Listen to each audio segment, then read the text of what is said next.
O Peabiru é o caminho do sol.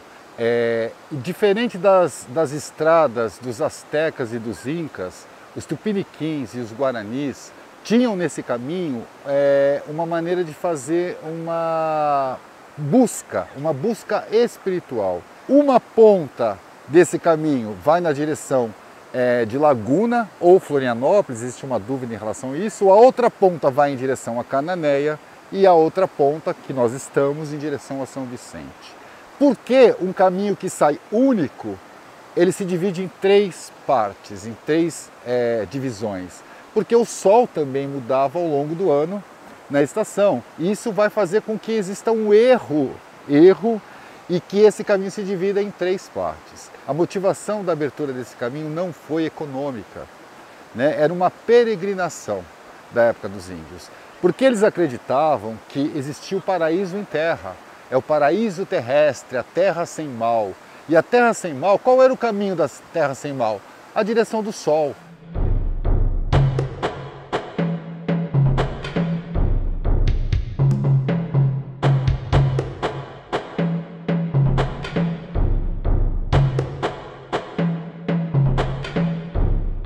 Para começar a nossa história, a gente vai precisar fazer uma viagem para quando América e África ainda eram um único continente.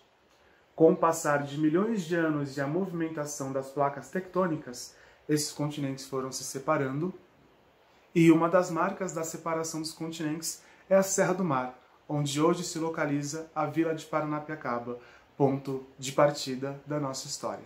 Então, nesse ponto aqui, houve uma divisão de terras. E Paranapiacaba está bem nesse ponto aqui, no alto da serra. Então era no alto do Planalto, no alto da serra estava Paranapiacaba. E não só a vila, mas a própria Serra do Mar é uma formação muito antiga, né? E ela nasceu de um fenômeno que aconteceu muito próximo ao período da deriva continental, quando se separaram os continentes. As placas colidiram, né? E desse choque levantou-se dois relevos muito característicos da América do Sul, que é a Cordilheira dos Andes e a Serra do Mar. 100 milhões de anos é justamente a época dos dinossauros. O dinossauro ele acabou mais ou menos há 65 milhões de anos. Mas em 100 milhões está cheio de dinossauros nessa região aqui. E o relevo aqui se levantou por um processo, um fenômeno chamado soerguimento, quando as rochas que estavam magmáticas, que estavam mais abaixo, elas soerguem, sobem e formam um maciço rochoso. Então a Serra do Mar, ela é um maciço rochoso, né, com uma cobertura muito pequena de solo, razão pela qual ela não pode estar sem cobertura vegetal, né? Porque a Serra do Mar, como disse o professor Aziz, a Serra do Mar está escorregando o tempo todo para o mar. A Serra do Mar é do mar, então ela vai correr sempre para o mar. Então os processos erosivos fazem parte até do cotidiano dessa serra, mas que seriam muito mais agravados caso haja a retirada a supressão da vegetação. Então essa floresta só pode existir, né, se ela realmente se preservar vegetada, né? Do contrário, ela se perde, ela não tem como se recuperar plenamente. Outro momento histórico importante da gente observar é o período de 3.000 anos até o momento onde o nosso território é invadido pelos europeus.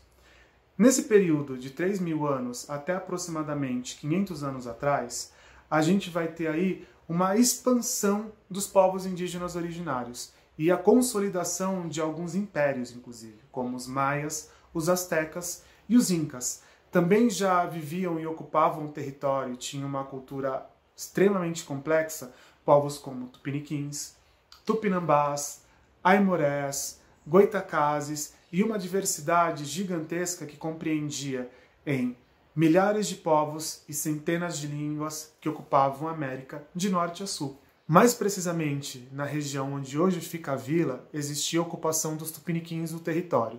Um pouco mais para frente, a gente vai ter também a ocupação dos tupinambás, dos aimorés e próximo da região do Paraná a gente vai ter o povo Guarani. Inclusive, há muito tempo atrás, a gente teve aí os registros de sambaquis, tanto ali na região do Guarujá, quanto na região de Cubatão. Então já existia vida, já existia cultura e já existia diversidade antes mesmo da chegada dos colonizadores. Nós somos as sementes que os nossos ancestrais protegeram para que a gente pudesse brotar de novo, né? Então é isso que está acontecendo com vários povos. A gente está falando, não, a gente pertence a esse território. Ele era nosso antes de ser tomado. Então nós queremos estar nessa história e nós queremos de volta o nosso direito à terra. É esse o movimento. Então o mais importante é você dar de novo a identidade para o povo. Porque sem identidade você não tem voz política. E voz política é uma coisa que o brasileiro está precisando resgatar. Agora, passado 99 mais 998 milhões de anos, há mais ou menos 2.000 anos atrás, 2.300 anos atrás, aqui chegaram os Tupi-Guarani. Os Tupi-Guarani chegaram aqui do interior,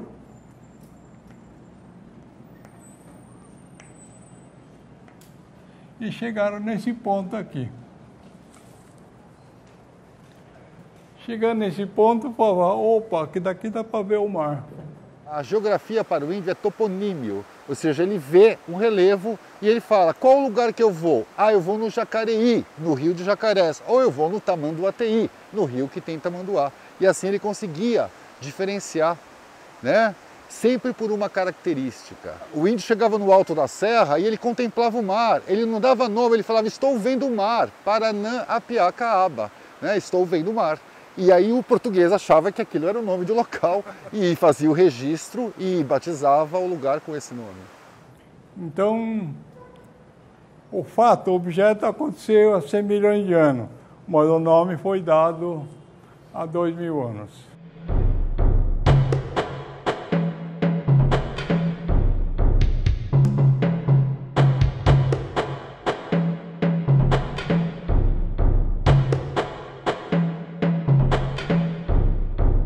Muito antes da chegada dos europeus à América, já existiam aqui diversos povos estabelecidos e que tinham caminhos que conectavam grandes distâncias. Um desses exemplos é o que a gente chama hoje como Caminho do Piabiru, né? O Caminho do Piabiru, ele conectaria aí o Oceano Atlântico até o Império Inca, chegando do outro lado no Oceano Pacífico. Piabiru quer dizer, entre várias possibilidades, caminho ao Piru, caminho feito para caminhado a pé, caminho de grama amassada. Alguns estudiosos, os registros em livros, contam que em alguns locais o Piabiru ele tinha cerca de 1,40 m de largura e era forrado por uma grama, né, que ela não crescia para o alto, mas ela se espalhava por todo o caminho, por toda a trilha. Alguns pesquisadores chamam essa grama de puxa-tripa, que é essa aqui, ó. Eu trouxe da minha última trilha, eu trouxe um raminho desse tamanho aqui e plantei em casa.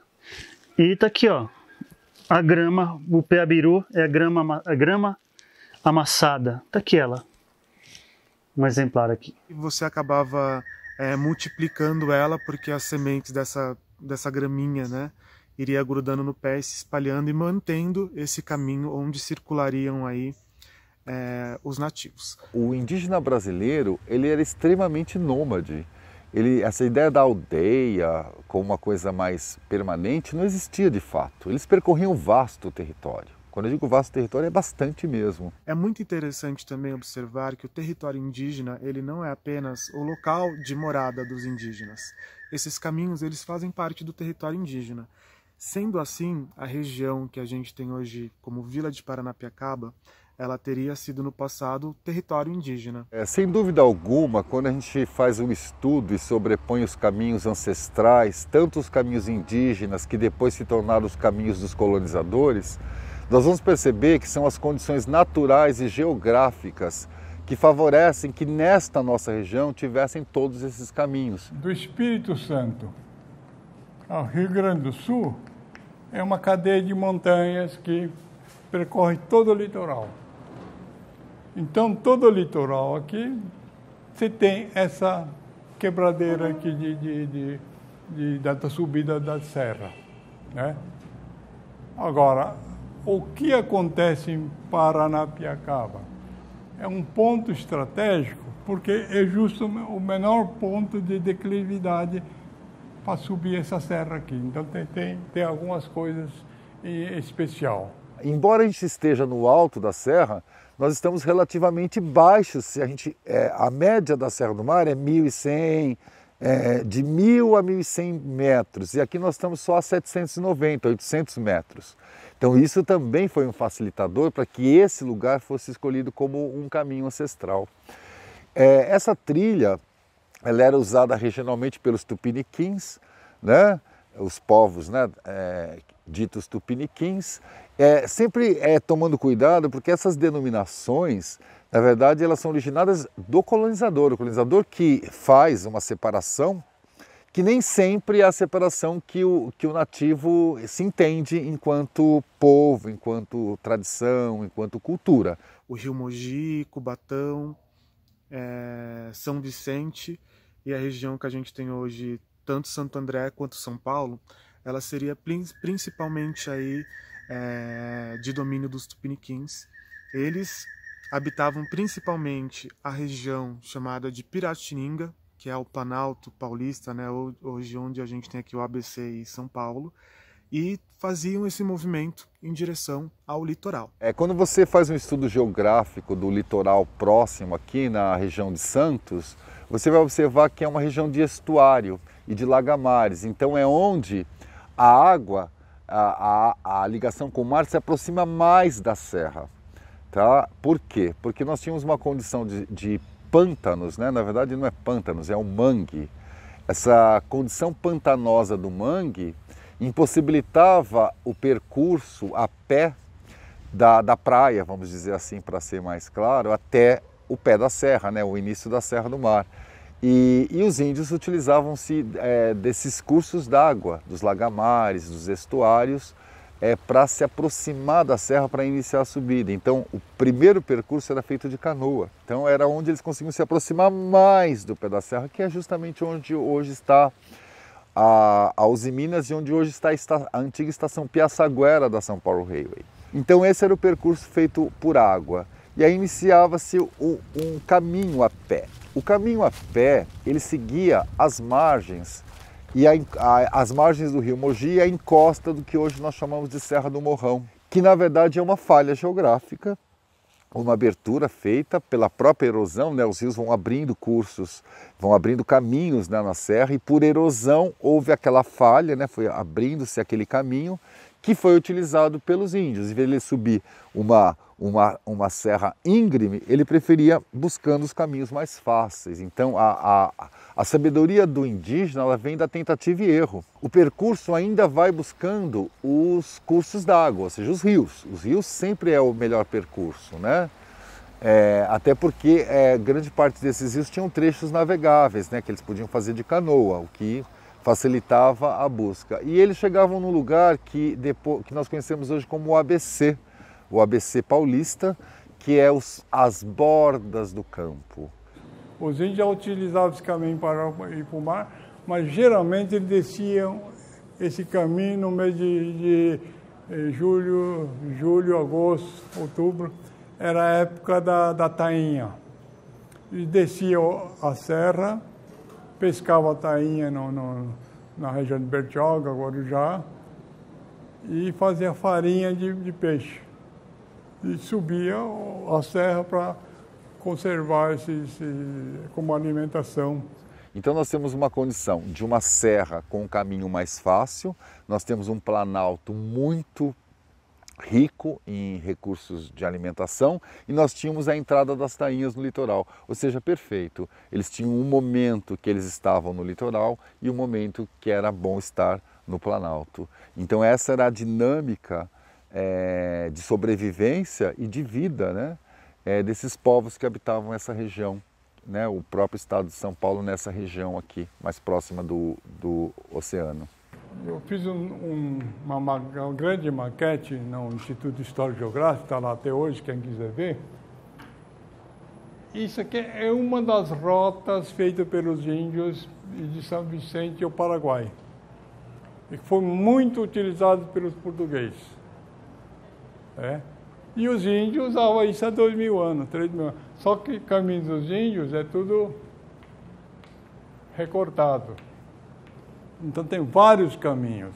Uma questão fundamental que precisa ser dita sobre as trilhas indígenas, o caminho do Piabiru e a trilha dos Tupiniquins, é que por trás deles, dessas trilhas, desses caminhos, existia o interesse do colonizador europeu de atingir o Rio da Prata, de botar a mão no ouro, no famoso Eldorado.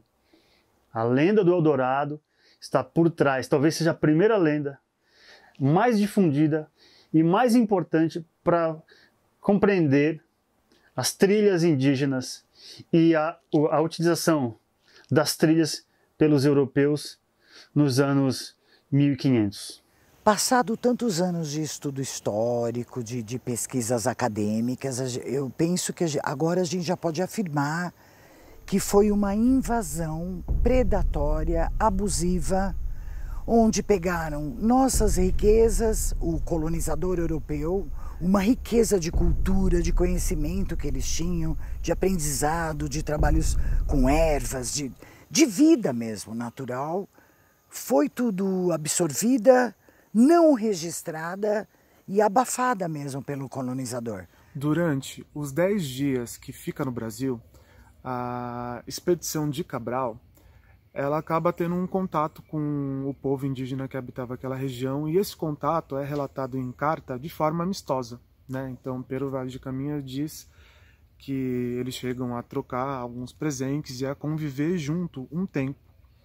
E isso não é um padrão, né? A gente vai ter alguns relatos históricos onde realmente existe essa relação amistosa entre indígena e colonizador, só que essa relação nem sempre acontece nesse formato. Muitas etnias acabaram entrando em confronto com os invasores do território, né? Então eles não aceitavam o território ser invadido, enquanto outras demonstravam algum tipo de interesse, curiosidade, até mesmo aí ajudavam, né, os navegadores a se recuperarem das grandes viagens, onde tinham menos disponibilidade de alimento, de água, de cuidados para a saúde. Então os indígenas aí acolheram muitos navegantes em diferentes regiões do litoral. A ocupação indígena no Brasil ela é muito importante para a ocupação depois dos portugueses. Então, com prospecções que foram feitas, por exemplo, em São Vicente, Ubatuba, eles viram que aqueles locais que os portugueses ocuparam, eles foram antes local de ocupação indígena. Então, eles conseguiram aproveitar de uma boa relação com os tupis, ao mesmo tempo os tupis foram resistência contra o abuso, a exploração dos portugueses. Já em Paranapiacaba, isso muda. A ocupação, não existe uma ocupação de se fixar aqui. Então era um caminho de passagem indígena.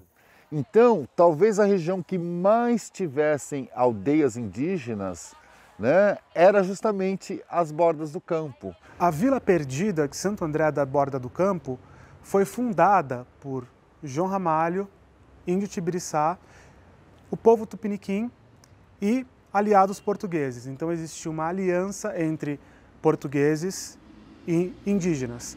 Essa aliança, ela em partes foi possibilitada a partir do João Ramalho ter se infiltrado, né, na cultura tupiniquim. Então ele conhecia a língua, conhecia os hábitos, já tinha uma relação com a filha do cacique, então isso facilitou a aproximação dos portugueses com esse povo.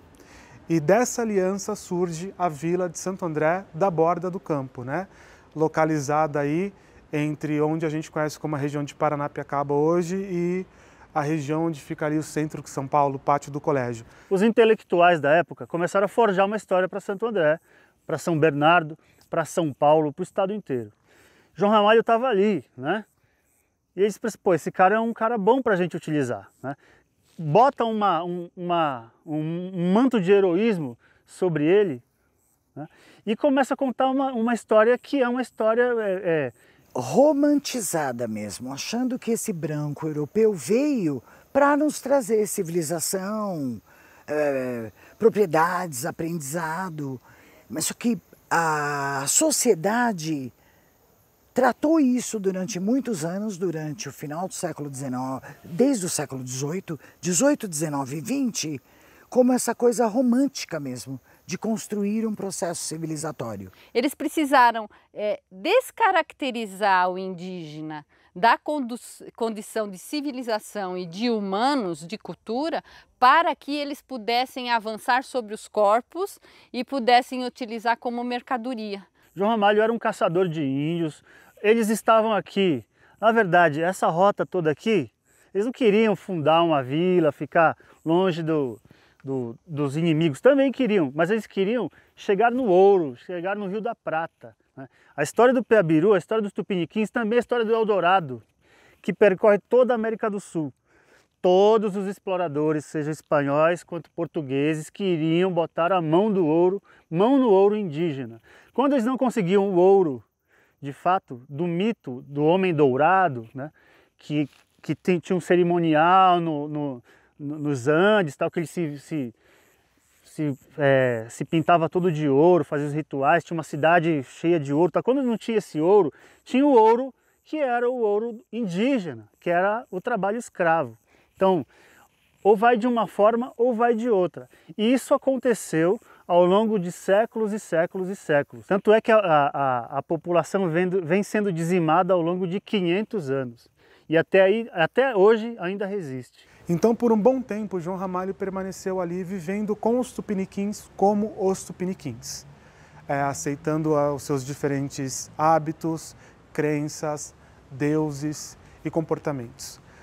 A partir do momento onde chegam os outros colonizadores, principalmente a gente pode citar o Martim Afonso, esse comportamento começa a ser questionado. Né? Então, com o processo de catequização, de imposição da religião cristã aos povos indígenas, as características vistas deles começam a ser questionadas e isso cria uma primeira situação de tensão. Porque eles invadiram um território e o território precisava ser defendido. E a defesa do território para a maioria dos povos era uma defesa da vida, então ela era aguerrida. Então, assim, tem esse fator porque estávamos em guerra, né? Agora, o selvagem ele foi construído intelectualmente pela Companhia de Jesus e pela coroa portuguesa, por quê? Porque a partir do momento que era selvagem, justificava a apreensão e a colonização da espiritualidade e da consciência. Quando os jesuítas resolvem subir para catequizar índios, pouca gente sabe, mas o primeiro colégio de catequese não foi fundado em São Paulo. O primeiro colégio de catequese foi fundado em São Vicente, mas os índios já tinham fugido. O índio sempre, no primeiro momento, o contato foi muito gentil, né? E depois eles foram percebendo que eles morriam, eles eram tirados da sua cultura, era imposto uma nova religião, um novo comportamento, e aí tem um momento de ruptura, o índio vai se afastando. Quem se alia aos portugueses deve seguir o Deus dos portugueses e os hábitos dos portugueses. Então esses índios eles precisariam cobrir o corpo, abandonar alguns hábitos que eles tinham e as crenças e religiosidades deles e passarem a serem católicos. Então eles precisariam se converter ao cristianismo e passarem a seguir aquele Deus. Esse caminho aqui, de Cubatão, passando por Paranapiacaba até São Paulo, os portugueses denominaram como a trilha dos Tupiniquins. Porque Tupiniquim era a tribo de Tibiriçá, Caiubi, Piquerubi, os que moravam no Planalto. E eles utilizavam essa trilha para o litoral, catar peixe, molusco e tal. Então, é conhecido como a trilha dos Tupiniquim. Isso era usado há 1.000, 2.000 anos, até os portugueses chegarem, até 1560. Esse caminho aqui era usado pelos portugueses até 1560, né? Fundação de São Paulo e tal. Por quê? Porque em Mogi das Cruzes, você tinha o povo tamoio estava lá, e mesmo entre os tupiniquins, os inimigos dos jesuítas estavam lá, e era possível de ter ataque inimigo nessa região.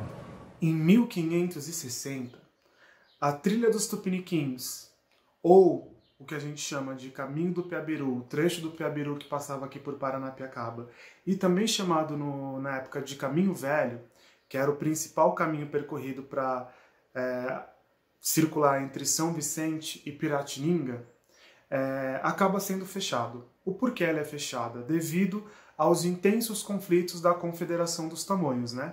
Então, tamoio quer dizer avô, avós, mais antigo, então é uma palavra que faz referência aos povos mais antigos que habitavam essa terra, mas tamoio não é necessariamente o nome do povo. Tamoio é o nome do coletivo que se reuniu para fazer frente contra os portugueses. Então, povos como Aimorés, Goitacazes, Tupinambás e alguns outros, por não aceitarem a escravidão indígena e a invasão do território pelos portugueses, acabam se unindo contra os portugueses. Junto, né, dos tamoios, a gente vai ter a chegada dos franceses em 1555 com a fundação da França Antártica. Os franceses, então, se tornariam aliados dos tamoios para fazer frente contra os portugueses e os aliados que eles tinham feito aqui na região. Esse conflito ele realmente é um conflito muito intenso, ele dura em mais de 10 anos e pode ser considerado um dos massacres mais sangrentos da história do Brasil. Aí o padre José de Anchieta, o que fez? Ele criou um outro caminho, Rio Perequê.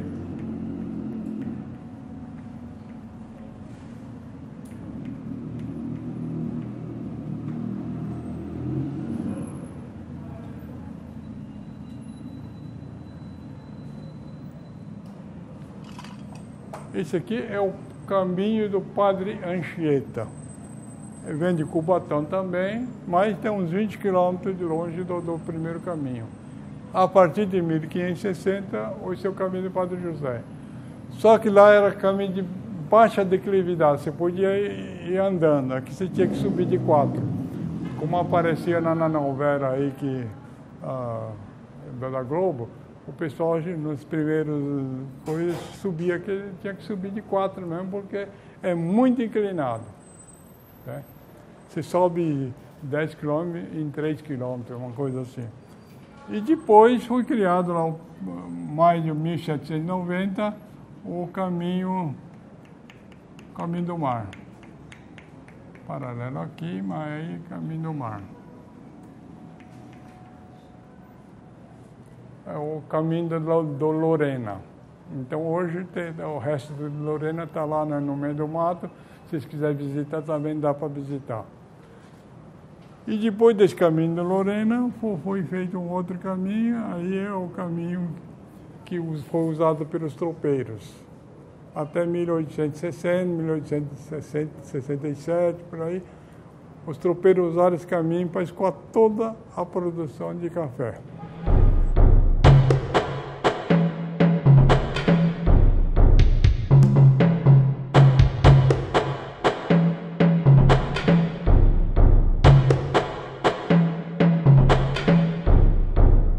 esse vale tem uma ocupação muito antiga, né? Primeiro como caminho de índios, depois como caminho de bandeirantes, depois como caminho dos jesuítas que foram catequizar os índios, depois o caminho de carregação de carga para o Porto de Santos através das ferrovias, né? Nós temos nesse mesmo vale incrustado 2 ferrovias, na verdade da mesma empresa, o sistema funicular Serra Nova, Serra Velha, e anteriormente ocupado pelos próprios índios nesse percurso, né? Na década de 1850, 50 e pouco, 53, 54, o Barão de Mauá já tinha construído uma estrada de ferro no Rio de Janeiro.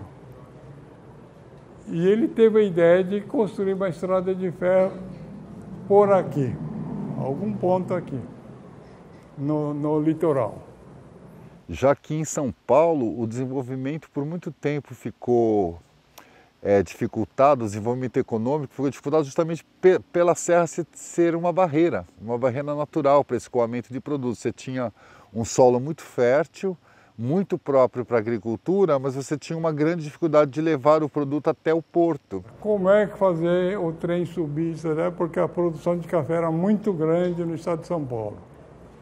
E não tinha como escoar através desses caminhos, era tudo em lombo de mula, né? Então ia em lombo de mula e carregando. Então o escoamento dos produtos serão feitos através do Vale do Paraíba, razão pela qual o Vale do Paraíba se torna uma região muito próspera. Mas o grande avanço da economia do estado de São Paulo tem uma relação profunda com o advento da estrada de ferro. Então a São Paulo Rail foi a primeira ferrovia a fazer a façanha de conseguir vencer o obstáculo que era a Serra do Mar. E para isso, Barão de Mauá vai buscar muito capital, porque era necessário um grande investimento em dinheiro, e ele vai se associar ao Banco Rothschild, que era o maior conglomerado financeiro naquele período. Ao mesmo tempo que ele necessitava de uma tecnologia, né, o que se tivesse mais avançado em estradas de ferro. E ele vai se associar aos engenheiros britânicos, né? E aí se propõe a construção de uma estrada de ferro capaz, né, de vencer essa barreira. E por incrível que pareça, é indicado para isto um engenheiro muito jovem chamado Daniel Maxon Fox, que já tinha tido experiências na Europa na construção de estradas de ferro em terrenos acidentados, nos Pirineus, por exemplo. E com base nessa experiência ele chega ao Brasil e ele vai fazer um estudo, né, geológico, geográfico, para entender qual seria a melhor alternativa de vencer essa barreira. E por incrível que pareça, ele descobre que o índio já sabia há muito tempo atrás, há 300 anos atrás, que o melhor caminho para vencer essa barreira seria utilizar um traçado muito similar ao que os índios faziam no passado, o Vale do Rio Mogi e a Serra de Paranapiacaba. Paranapiacaba surgiu de um acampamento, né, para a construção dessa ferrovia, que é a primeira do estado de São Paulo e a quinta do Brasil. Essa ferrovia é responsável por todo esse desenvolvimento de São Paulo e foi uma vila criada para abrigar os operários para a construção e posteriormente para a manutenção dessa ferrovia, né?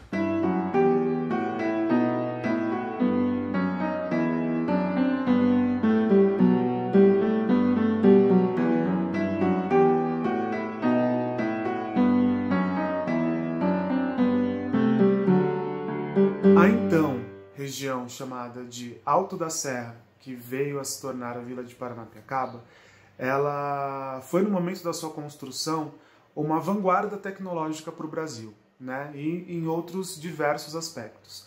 Além da questão da ferrovia, a vila, com o tempo, ela foi ganhando cada vez mais infraestrutura. Então a gente teve um planejamento urbano, existia uma preocupação com saneamento básico, energia elétrica. Poucos lugares do Brasil tinham energia elétrica, algumas cidades ainda eram iluminadas principalmente a gás. Telefone, né? Um dos primeiros cinemas do Brasil, teatro, clube, escola de artes, enfim, a vila tinha uma estrutura completa para garantir a educação, a vida social, a vida cultural, principalmente dos operários da ferrovia, já que era necessário ter uma contrapartida que compensasse o trabalho árduo da ferrovia. Sim, um trabalho bem insalubre, e ainda os direitos trabalhistas eles começam a evoluir principalmente na era Vargas, né? Então, antes disso, os trabalhadores sofriam muito. Eu costumo dizer que o clima, né, as características de Paranapiacaba, elas devem ter agradado muito mais os engenheiros do que o trabalhador que estava lá com o pé na lama e entre os trilhos, né? Porque um local tão úmido como é Paranapiacaba, quem estava em home office, os engenheiros, por exemplo, eles tinham um conforto muito maior quando estavam em suas casas. Então, parede dupla, lareira, um espaço maior.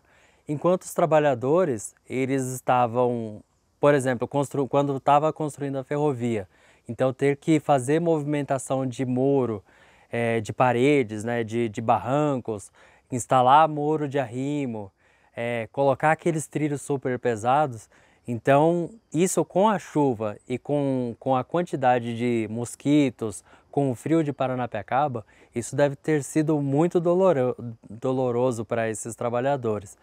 E ainda com suas famílias distantes da vila, né? Então, no início deve ter sido um sofrimento muito pesado para esses trabalhadores.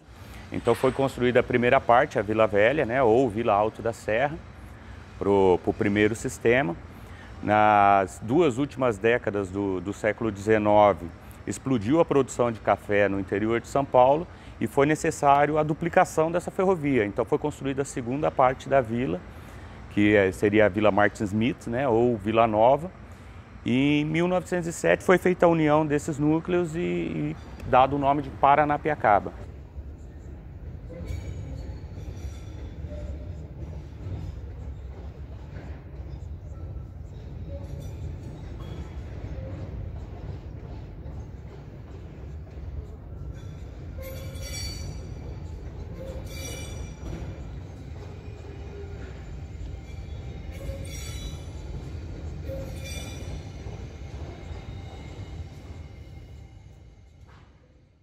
Todos esses tempos os ingleses faturaram aí com o café brasileiro.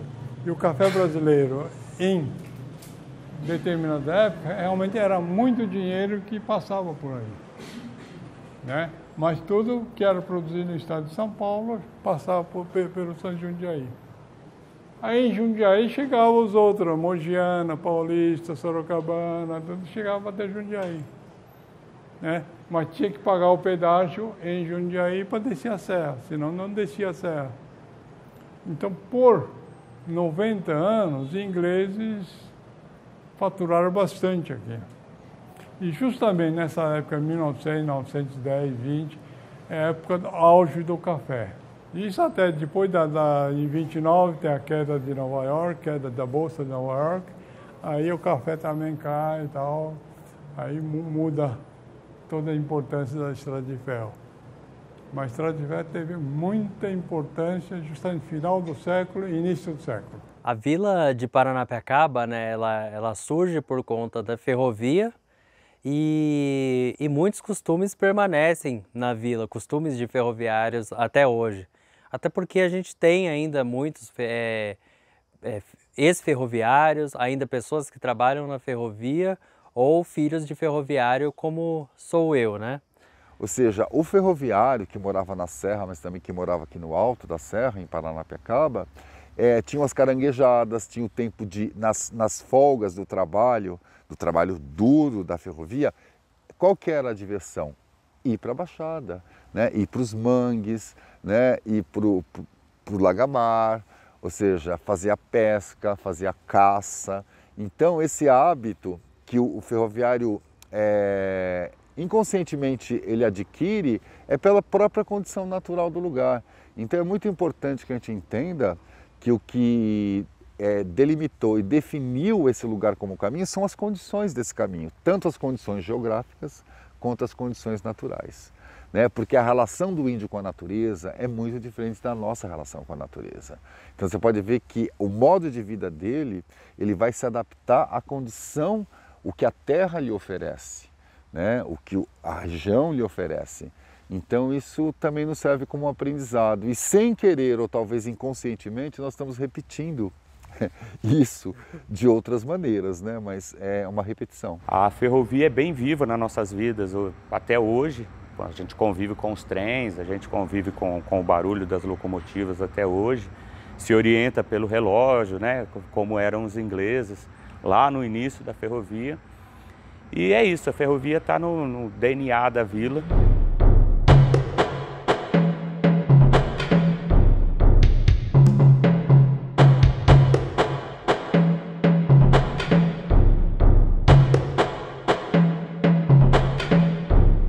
Do ponto de vista da história do Brasil, a Vila de Paranapiacaba, ela representa o próprio progresso do Brasil e do Estado de São Paulo, né? Porque os pilares que sustentam o progresso, o desenvolvimento do Estado e, por consequência, o desenvolvimento do Brasil é a ferrovia, a imigração e o café.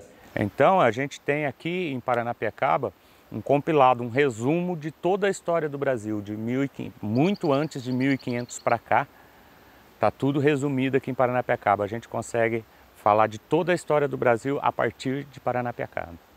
E Paranapiacaba conta todas essas histórias, né? Através do quê? Através do trabalho, né? Do trabalho do ferroviário, né? Então, é muito curioso que o lugar que hoje é procurado por ser um lugar bucólico, um lugar de paz e tranquilidade, era no passado uma fábrica, né? Nós podemos pensar assim, né? Baixada Santista, nos anos 80, né, teve um processo de industrialização imenso, né, que causou uma poluição que destruiu praticamente toda essa região da Serra do Mar. Os anos 80 e os anos 90 foi um período aí muito decadente para a vila.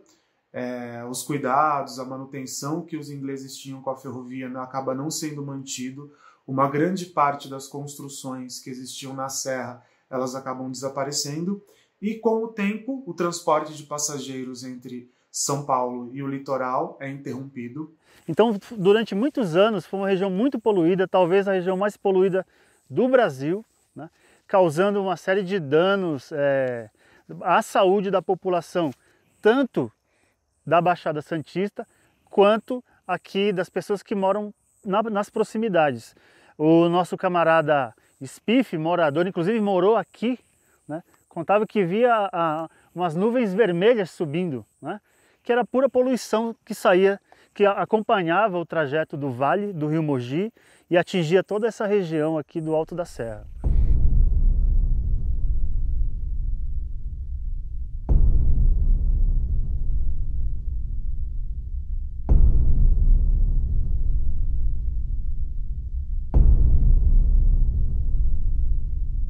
É praticamente um chamado da Mãe Terra.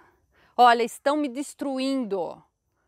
Eu preciso que os guerreiros voltem e me defendam como organismo vivo. Esse cenário ele vai ter uma mudança no momento em que o então prefeito de Santo André, Celso Daniel, que tinha um grande apreço pela vila, ele tem aí como um dos seus últimos atos oficiais, antes do sequestro que terminaria na morte do então prefeito, a compra da Vila de Paranapiacaba pela cidade de Santo André, a parte que pertencia à rede ferroviária, que devido aí à sua falência precisou liquidar os seus bens para pagar processos trabalhistas, entre outras dívidas. Toda essa luta pelo tombamento da vila acontece quando a gente perde uma edificação muito importante, né, do conjunto, que é a própria estação ferroviária.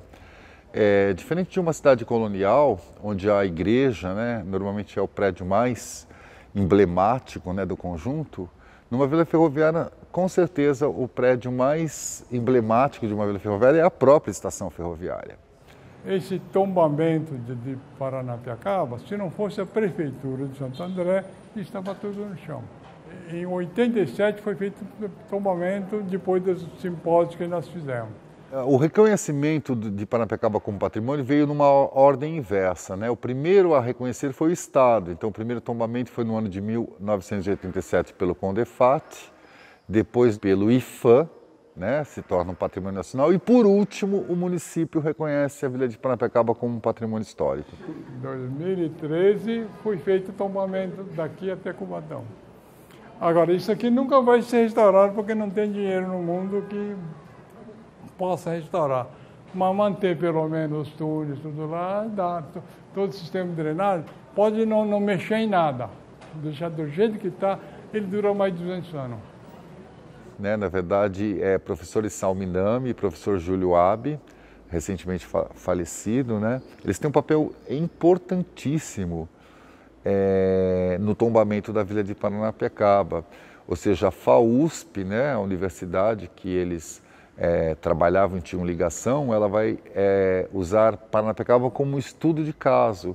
Então, os primeiros levantamentos para traçar essa importância arquitetônica, urbanística e da história em Paranapiacaba, nasce nesse movimento pró-Paranapiacaba, que depois vai se juntar com a Associação de Amigos de Bairro aqui de Paranapiacaba, com a SPR Paranap, que é da Dona Zélia Paralego, que existe até hoje, uma ONG, e com o apoio das universidades, da sociedade de modo geral, se cria um movimento que vai culminar num simpósio, né? E aí sim o Estado faz o tombamento. E é um tombamento curioso, porque é um tombamento de conjunto, né? O que não era muito pensado, né? Quando se pensou a primeira vez em tombar, que eu escutei falar disso, porque eu estava era a época que eu ainda estava como professor de história, a primeira vez que se falou em tombar em Paranapiacaba, não se pensou em tombar um conjunto, se pensou em tombar um prédio significativo dessa cultura, que seria a estação, mas a estação não existia mais. É por isso que eu digo que a estação de Paranapiacaba ela é a mártir do tombamento. Nós precisamos ter perdido o prédio mais importante para que a sociedade reconhecesse a importância de se preservar um patrimônio histórico dessa monta, né? A compra da vila pela prefeitura, ela demora um pouco porque existe também um interesse privado na compra. Após muitas negociações, a preferência dada à Prefeitura de Santo André, e a partir disso se inicia o processo de implementação de um projeto focado em preservação do patrimônio e em estímulo ao desenvolvimento do turismo sustentável na região. Qualquer empreendimento que vá se instalar nessas regiões, ele tem que ser compatível com o turismo, com a conservação.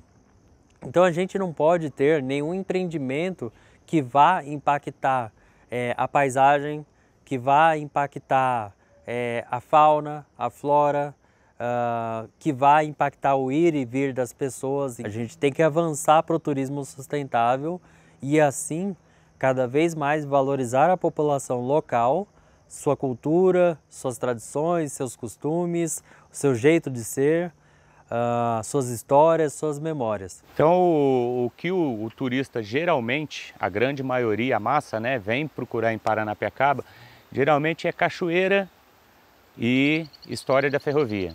Tá? Mas o que Paranapiacaba tem a oferecer é muito mais que isso. Por exemplo, o turismo pedagógico aqui pode se fortalecer muito mais, pode abranger uma área muito maior.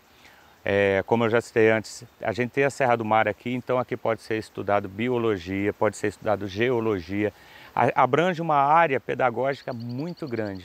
Trazer oportunidades de sustentabilidade, de futuro, de ideias de desenvolvimento cultural para os jovens da vila.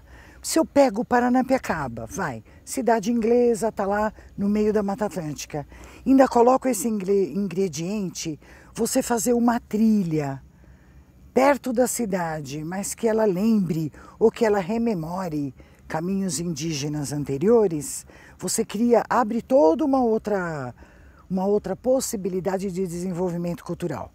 Eu acho que as pessoas esqueceram que o mais importante para a sobrevivência desse local não é o turismo.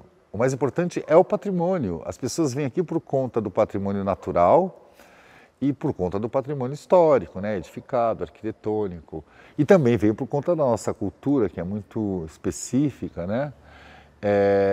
E a gente, eu acho que o grande segredo é esse, é olhar para essas coisas como o mais importante. Tá? Não é a quantidade de turistas que vêm em Paranapiacaba que é importante, até porque em Paranapiacaba não cabe turismo de massa, né? Nós temos de ter um turismo mais controlado, né? A vila não suporta, nem a natureza nem a vila suportam um turismo de massa. Então, esse é o grande desafio, né?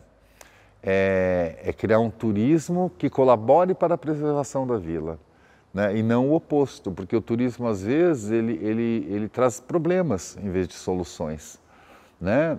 E poder gerar renda de uma maneira que a comunidade se aproprie desse local como seu ganha-pão, mas é o patrimônio, né? O patrimônio é o mais importante. Ainda hoje eu falo ao pessoal lá, pode tirar todas essas casas aqui, pode tirar a estrada de ferro e continua sendo um patrimônio natural de relevância. Porque você tem os morros lá em cima, o Vale do Rio Mogi e o nevoeiro que vem todo dia lá. Então, a nossa região vive sob ataque constante.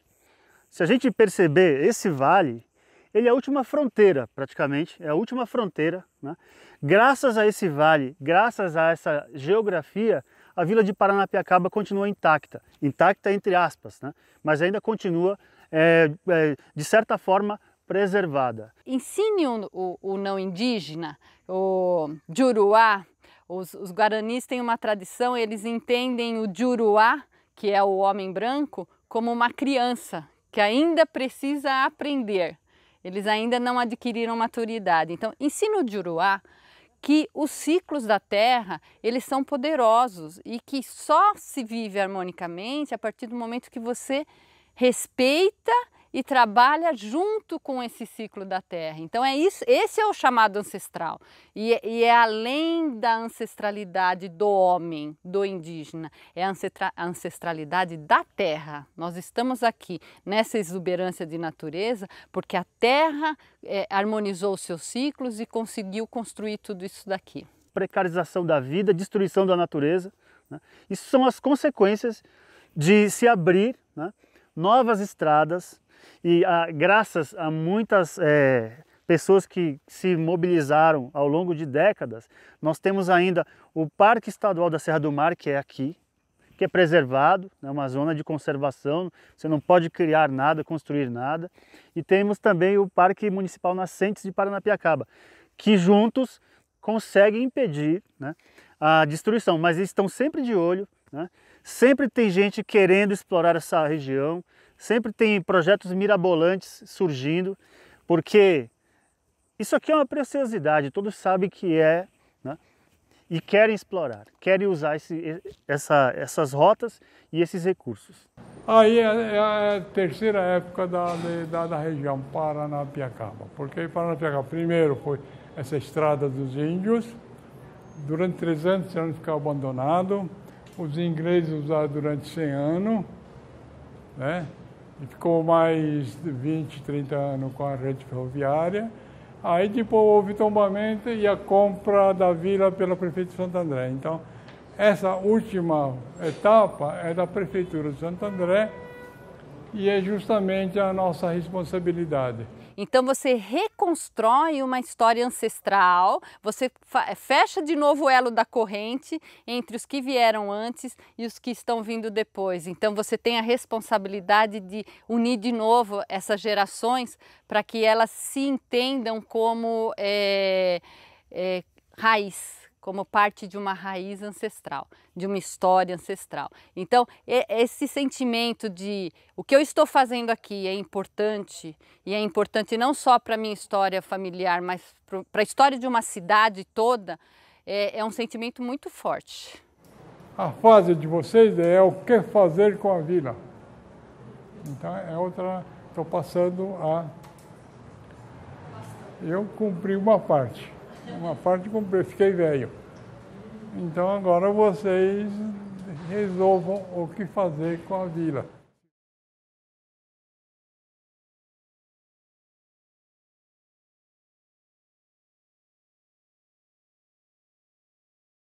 De alguma maneira, nesse trabalho, nesse projeto, nós estamos dando continuidade e fazendo esse projeto com o mesmo olhar que ele tinha.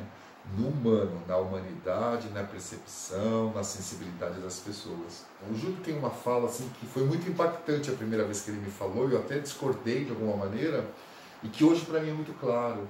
Ele falou assim, ele sempre me via muito angustiado pela degradação dos imóveis, das obras de arte da Serra Maria, e uma vez ele falou assim para mim: Eduardo Pim, fica tranquilo, se cair tudo isso, se tudo isso desaparecer, é o relevo, é esse lugar, é esse vale, é essa natureza que está implícita dessa história toda. Ou seja, pode ser que daqui a uns 50 anos você fale assim, aqui existia uma vila ferroviária e ela nem exista nada mais dela, mas é o lugar. Então o Júlio Abbe fez eu ver esse lugar como solo sagrado, né? Como a passagem dos nossos indígenas, como as vias da modernidade. Então isso nos enche da certeza de que não tem nada capaz, nós podemos apagar, demolir tudo, mas esse lugar sempre vai estar como um lugar importante para o entendimento da história de Paranapiacaba, de São Paulo e do Brasil.